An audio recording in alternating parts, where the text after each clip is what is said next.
Okay, so I am going to overview Josh's case study, and I'm going to choose the intervention of family focused therapy. This is an evidence based intervention developed or that can be useful with patients with bipolar 1 disorder and their families in helping them to manage the illness more effectively. So, Josh is a 45-year-old white male. He has been diagnosed with bipolar 1 disorder. Recently, he had a manic episode that lasted 8 days, in which he had a grandiose personality and he made large purchases, including a new car. Josh didn't go to work. He visited his ex wife with the intention of getting back together and ultimately was hospitalized for 3 days. A psychiatrist prescribed lithium, and right now he's in partial remission. And seeking ongoing counseling in conjunction with medication management. Josh was diagnosed in his early 20s. He's had 4 manic episodes, all which were followed by major depressive episodes lasting 3 to 4 weeks, in which he felt hopelessness, guilt, shame, lack of concentration, and a depressed mood. Josh has been inconsistent with his use of medication and has lacked follow through with counseling in the past. So, some of the considerations appropriate for this intervention obviously are his family relationships. He maintains a relationship with his ex wife, and Josh is concerned about what these episodes are. How they're impacting not only his family financially, but also his relationship with his teenage daughter. Typically, Josh is a high functioning middle class American. He's amiable and maintains relationships and is successful at work.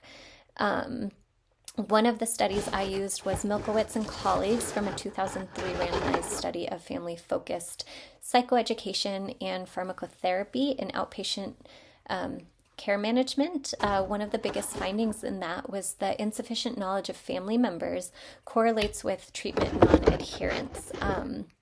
And so they found that the higher the cost imposed on the family, the more likely it is for family members to show adverse reactions to the BD1 patients themselves, which in itself leads to a higher chance of disorder relapse. This feels fundamental and was one of the main reasons that I chose to bring Josh's family into the counseling process.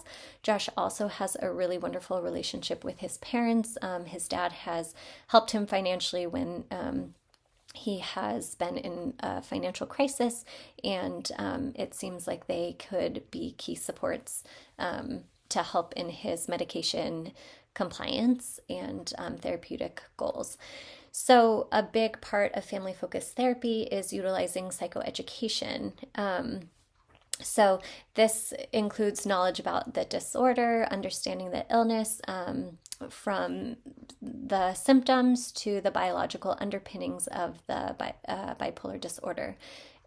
This is also psychoeducation around the rationale for treatment, the importance of adhering to the medication regime, and also recognizing early symptoms of mood episodes. So, family can also be instrumental in lifestyle management. So, I know Josh's ex wife doesn't live with them, but understanding that maintaining routines is important, managing stress is really fundamental to supporting Josh. And Josh can use a mood charting system to help detect early changes in his behavior, but his family can also be aware of symptoms and helping Josh kind of manage that. So,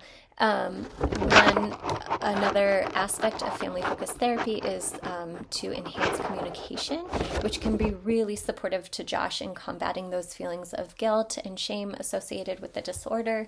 I think the psychoeducation component really keys the family into see this as a disorder and an illness, and might make them more able to have healthy communication around it. So we can also teach active listening techniques that can help the family members listen and respond to one another. This can be seen as reducing negative interactions, so strategies to minimize critical comments or hostility, and also allowing family members to really have a voice and to kind of articulate what it's like for them, what the experience has been like for them in a way that's not associated with shame or guilt, or escalating the conflict.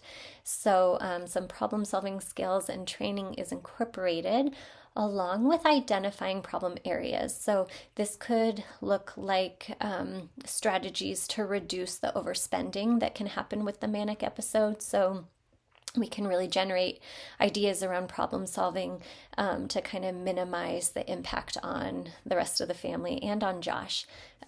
So this could look like others managing his finances or having a special account of savings that isn't in his name, so that some of these practices can be stopped.